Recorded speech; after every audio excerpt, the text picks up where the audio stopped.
सफेद पूंछ वाला हिरण इस बात का एक उल्लेखनीय उदाहरण है कि कैसे एक शिकार जानवर को खतरे से बचने और लगातार शिकार के दौरान जंगल में जीवित रहने के लिए सिखाया जाता है।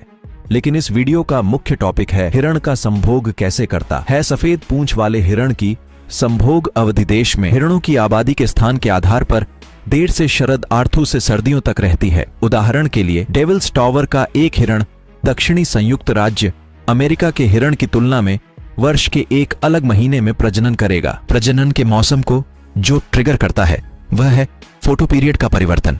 प्रत्येक दिन में दिन के उजाले की मात्रा। एक मादा व्हाइट टेल हिरनी 24 से 36 घंटे की समय सीमा के दौरान गर्मी, यौन रूप से ग्रहणशील और संभोग के लिए तैयार में आती है।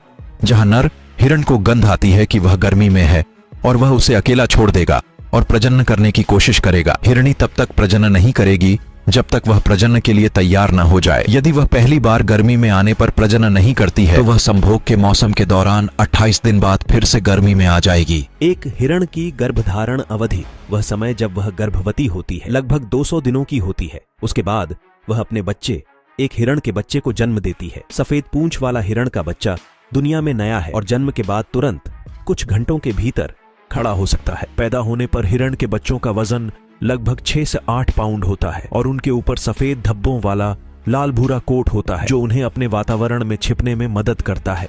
एक हिरण का बच्चा अपनी मां का दूध पीकर दूध पिएगा। उस समय में दूध छुड़ाने के दौरान वे अपनी मां से सीखते हैं कि उन्हें कौन सी वनस्पतियां खानी चाहिए। हिरण की उम्र, स्वास्थ्य और आकार के आधार पर एक हिरण के आमतौर पर प्रतिवर्ष 1 से 2 हिरण के बच्चे होंगे। हालांकि 3 और 4 हिरण के बच्चे दर्ज किए गए हैं। सफेद पूंछ वाले हिरण साल में एक बार संतान पैदा करते। नवजात तरबूज के आकार का हिरण का बच्चा बड़ा होकर एक राजसी और सुंदर वयस्क सफेद पूंछ वाला हिरण बनता है, जैसा कि नीचे दिखाया गया है। यह महत्वपूर्ण है कि जंगली जानवरों को जंगली ही रहने दिया जाए और उस जंगल की रक्षा की जाए जहां हिरण और अन्य वन्य जीव निवास करते हैं। शिकारियों की आबादी को नष्ट न करके हम यह सुनिश्चित करते हैं कि व्हाइट टेल्स की आबादी नियंत्रण में रहे और समग्र रूप से हिरणों को क्रोनिक वेस्टिंग डिजीज जैसी बीमारियों से बचाने में मदद मिलेगी, जो तब होता है जब बहुत सारे हिरण होते हैं और उन्हें नियंत्रित करने के लिए कोई शिकारी नहीं होता है।